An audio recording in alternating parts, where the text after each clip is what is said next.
thank you for the opportunity to speak with you today. I wish it was in person. Next time, I hope it will be. I want to thank you for your continued partnership.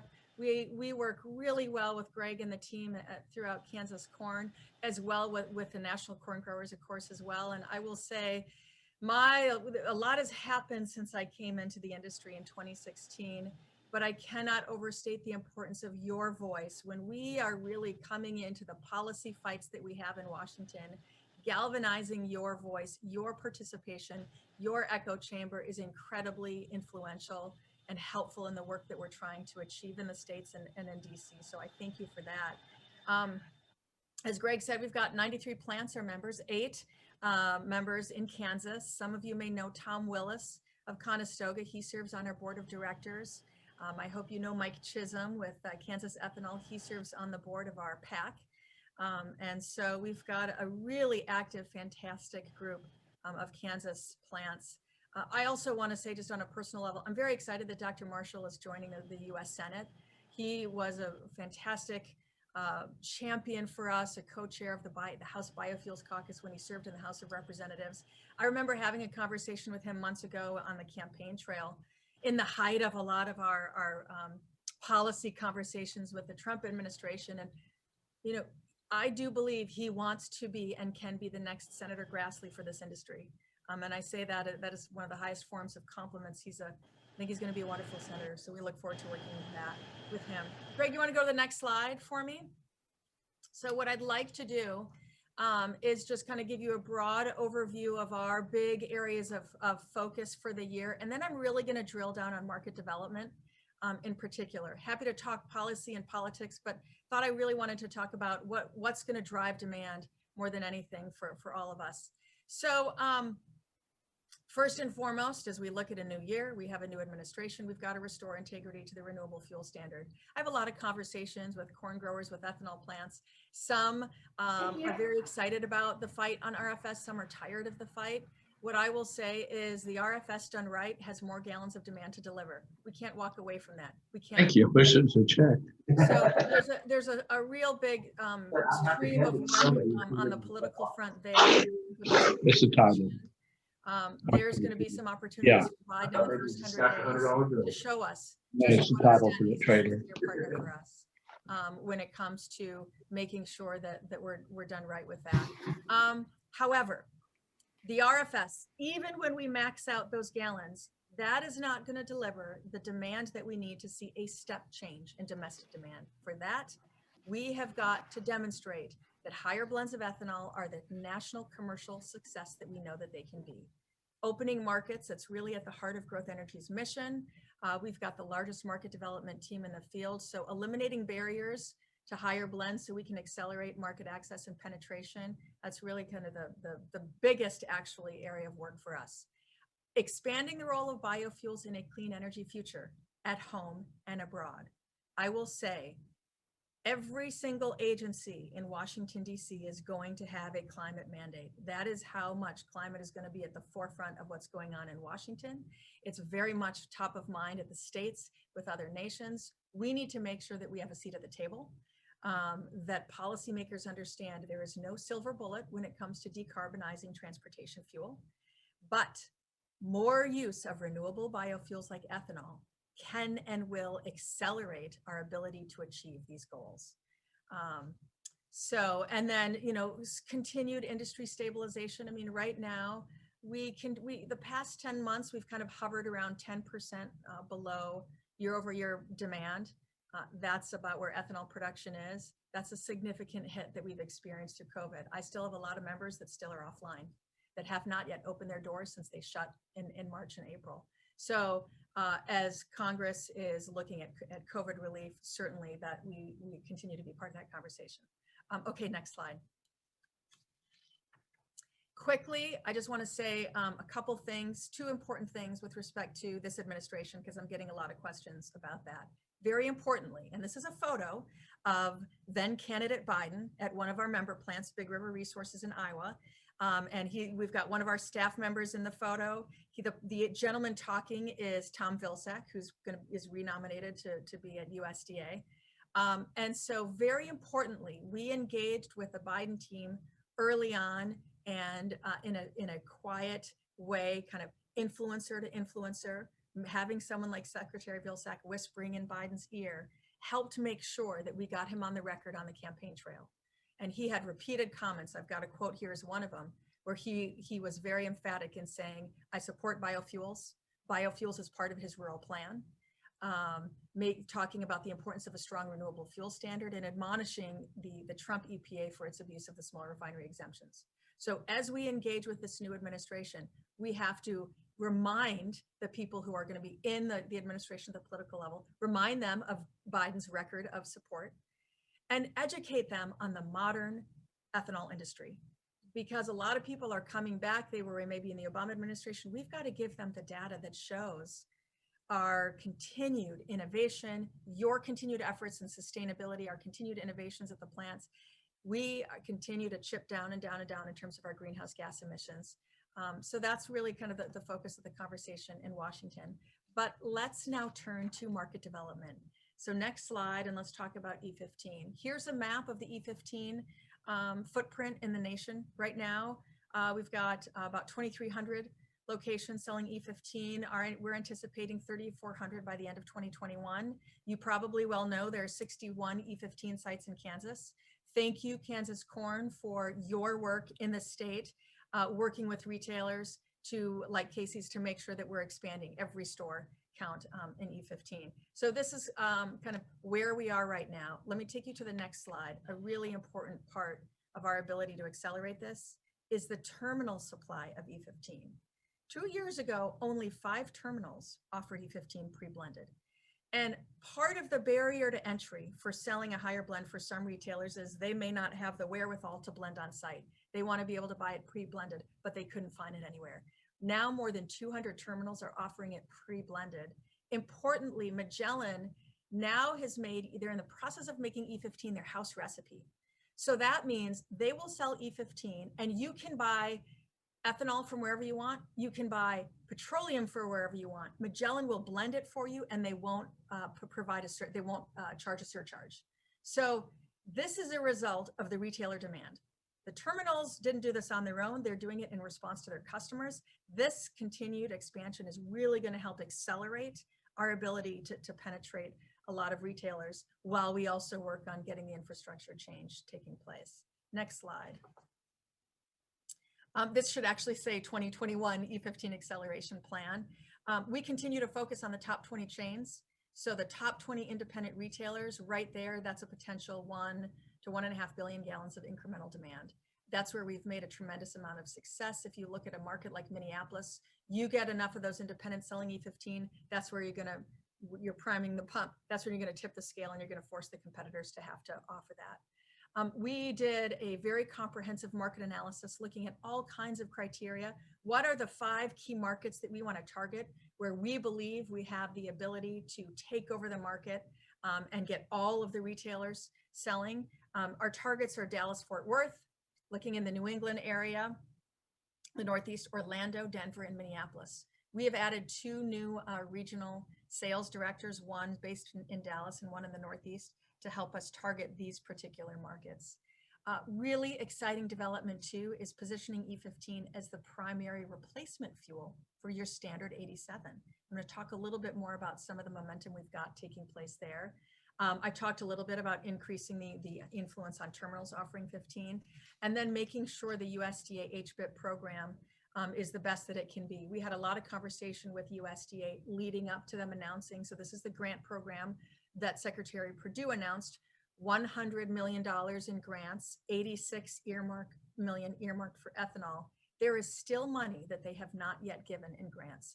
I've already had multiple conversations with Secretary Vilsack about that. We've put this on the radar of USDA. There are ways that they can make this program even more effective so that we can move as many gallons as possible. So we not only want to max out HBIP, but I do believe with Secretary Vilsack coming into USDA, there's going to be a lot more opportunity in terms of infrastructure funding from the agency. Next slide. Just kind of some E15 by the numbers. So in the worst fuel market in 30 years, in 2020, E15 sites still grew by 10%. That shows you that they are a commercial success. We Growth Energy, and I know that in Kansas, you guys did some great supportive work on the HBIP. We worked with retailers to secure 30 million of that 86 million in infrastructure grants. That represents about 295 sites. We actually have another 20 to 30 million in retailer interest. Those retailers aren't eligible for the grants. Again, something that we're talking to USDA about. Very importantly, is as a result of our conversations in USDA and just kind of the blood, sweat, and tears that we have in market development. Now, this isn't yet public, so this is going to be coming public in the spring and the summer, but Maverick, which is a retailer in the West, so that'll take you from Colorado to the Pacific, they're going to be introducing E15. So that is an area of the country that we have not yet penetrated. So we've spent a lot of time working with them, very excited that they're going to be a new, important retailer for us. Some other new entries that are coming online: Circle K in Atlanta, Southeast Petro, United Dairy Farmers, and Yesway. Now, in early 2020, Casey's did a pilot where they replaced their standard 87 offering with a blend of E15. So their 87 was actually E15. They piloted it at 20 locations. COVID then, of course, came on and kind of disrupted a lot in the fuel marketplace, but they have a lot of interest in expanding this. This is really the quickest way that E15 becomes the new normal fuel. And what's at stake for all of us? If nationwide we go from E10 to E15, that's 7 billion new gallons of ethanol demand, that's 2 billion bushels of corn. So this is something that we continue to work on with retailers to see how many of them are simply going to make an E15 blend their standard fuel.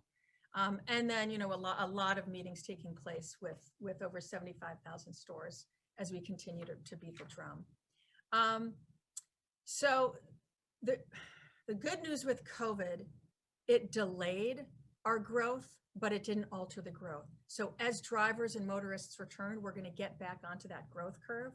Our goal for 2020 was a 50% increase in sites. We saw a 10% increase in site, but I think we're going to be back on track by the end of 2021. We believe, all right, our goal within the next couple of years is 15,000 sites selling 2 billion new gallons of ethanol. That's not E15, that's 2 billion new gallons of ethanol. So our eye is on that prize in the short term. Next slide. Very importantly, now that we have year-round E15, and I know that you're doing a lot of work in Kansas City, and I applaud you and thank you for that. It sounds like the needle is moving in the right direction. We at Growth Energy have a robust regulatory and legislative agenda in a lot of states, so that, to use John's phrase, no stone is unturned. Whatever it takes to accelerate, if it's working with a retailer, if it's modifying state regulations, we're going to do it. We still have to remove limits in many states. All right, so that's legalizing E15. California, of course, is our #1 target. Thank you for your support of our work. We're doing fuel emissions testing with the California regulators. Kansas and other states provided a significant amount of the funding to share in the cost with us. We're incredibly grateful. Thank you for that. And we're looking creatively in other states based on the makeup of the state legislature, the governor, and what's going to be most realistic. All right, so do you have a tax incentive? Iowa is looking at something like that. Minnesota is looking at essentially through their climate plan, making E15 the new normal fuel. So we've got a lot of opportunities and lines in the water at the state level. Very excited about that. Next slide. Let's talk a little bit now about what's going on in the global marketplace. So fortunately, while we were down about 13% in demand for 2020 domestically, we were only down just under 5% globally relative to our 2019 export levels. Part of that, you see the blue line, where are we sending more gallons? Part of that, honestly, is because we've ramped up our export of industrial alcohol used for sanitizer. But you can see, all right, where's the deficit coming from? The trade war in China and the Brazilian tariff. So this gives you a sense of kind of where we are in terms of what we saw in the last 12 months. So now let's talk about moving forward. The next slide. So this gives you a snapshot of the prize. If all of these countries move to an E10 standard fuel, you're looking at over 15 billion gallons of demand.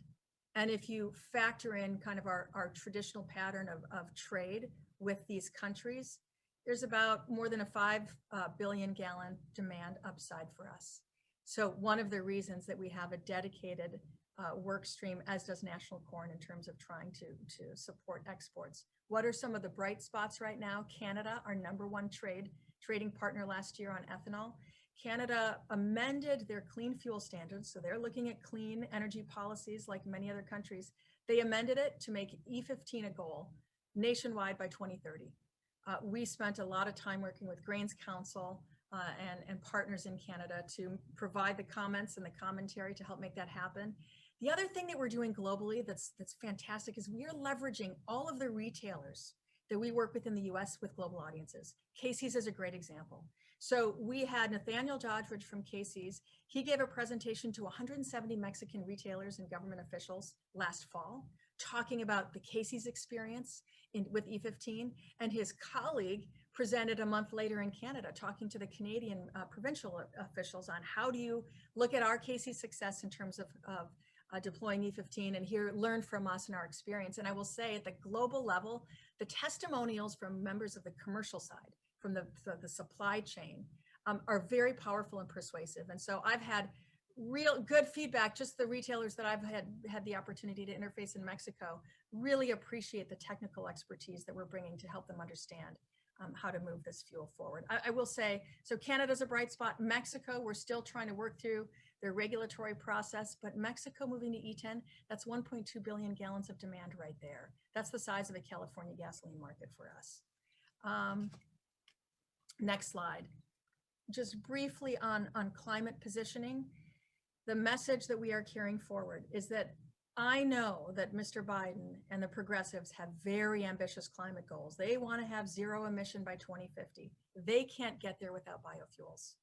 We are available today. We are compatible with the existing auto fleet, and we are affordable. And that affordability piece is very important, particularly in low-income communities.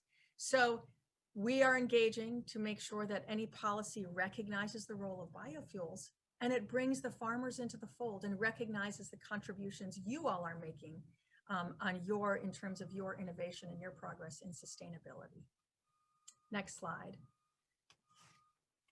And this is in the theme of the DC reputation work, our ability to transform the marketplace so that we are at a point where we're consuming higher blends. There's accelerating the commercial build out. We're doing work there. There's ensuring that E15 has parity in terms of its treatments and the laws and the regulations. There's work there. Now, the third leg of the stool is driving consumer demand. So we shift the mindset where today consumers are mandated to use. Tomorrow, we want consumers mandating use. So we've got to start to change the consumer mindset.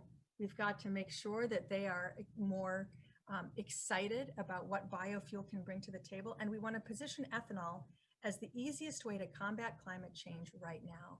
This campaign, I'm sure similar to the work that Corn is doing in your reputational campaign, this is driven by consumer research. So we know who do we need to target, whose opinion do we need to change so that we're changing behavior at the pump. So this is just a teaser. Next slide. I'll tease you with a few slides. We're working on this campaign. We're going to be piloting this campaign in a few markets this spring in Q1, Q2. Here's an example of how we reskin our work in NASCAR and with Richard Childress Racing so that we're uniform in terms of our positioning. It's all about get biofuel, a call to action.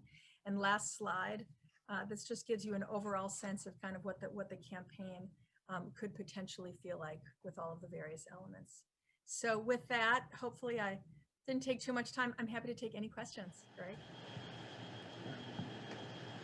Emily, that's great. Thank you. And yes, I appreciate you being willing to take some questions.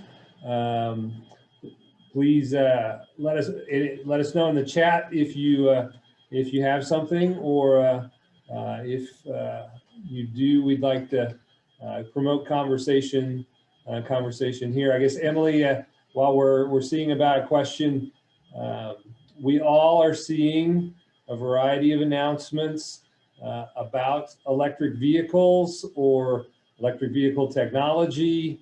How do we balance that going forward with this administration and with consumers about keeping the advantages of biofuels like ethanol in place and in front of those stakeholders. Yeah. John joined our last Growth Energy Board meeting and was part of this very conversation. What is our plan with regards to electric vehicles?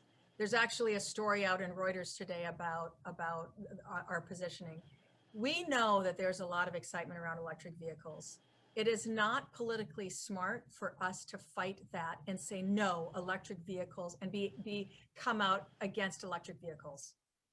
It is the better use of our time and our resources and our political cachet is to say, you have climate goals, you need me to get there. You may have lofty goals and you want to use electric vehicles, but you do not, there's no one silver bullet. You're going to need every tool in the toolbox, and we are a tool that is available today. We share a goal with electric vehicles of reducing our dependence on fossil fuels. So we need to make sure that policymakers view biofuels and ethanol more in the category of climate friendly, green, in that EV category than they do in the fossil fuel category. And that's the critical position that we're in right now. And so it's frustrating to see that Biden coming out with an executive order and there's a big focus on electric vehicles. We've got our work to do in front of us. But just for example, last week, one of the premier climate analysis firms that progressives look to, all right, so who influences their thinking, came out with a report, Rhodium, saying the only way we get to net zero, our goals, our carbon goals, is with biofuels. So we have to get them to think of us as, it's not that you can't have EVs, it's that you have to have us and we're available and today. So one of the things that we're working on is what are all of the creative ways that we can insert biofuels into whatever the administration is working on and what's taking on place in the legislature today. Okay. Thank you. We have a question or a comment from one of our board members, Ken McCauley. Go ahead. Yeah, Emily, this is Ken McCauley. It's good to see you, even though we're distanced. But I can see you, Ken. Nice to see you. Well, during the Obama administration, they kind of hijacked us by calling it biofuels, and it seems like we got, maybe the short end of the stick. But I'm just scared that I'm not so scared of the electric vehicles so much as just make sure we don't get hijacked with the biofuel word, because it seems like we just got pushed aside there, and I'm afraid Biden's going to try to do the same thing. How do you feel about that? Thank you for the question. We have to be vigilant, and we've got to get in. I mean, we have a fantastic champion with Vilsack coming in, and he's got a very good relationship with Biden, so that's good. But when it comes to EPA, we've got to make sure that they understand cornstarch ethanol is the advances that we are making. I mean, by USDA's own data, we can get to a 70% reduction in greenhouse gases just with corn ethanol. So that's not even the advanced. And I know there's this appeal of the cellulosic. So we've got some work to do in terms of educating them. Importantly, we continue to have bipartisan support in Congress. And when you've got slim majorities right now, you're going to need help from both sides. And so we've also got to take advantage of the fact that we have Democrats and Republicans that are going to be strong supporters for us throughout the Midwest. Thank you.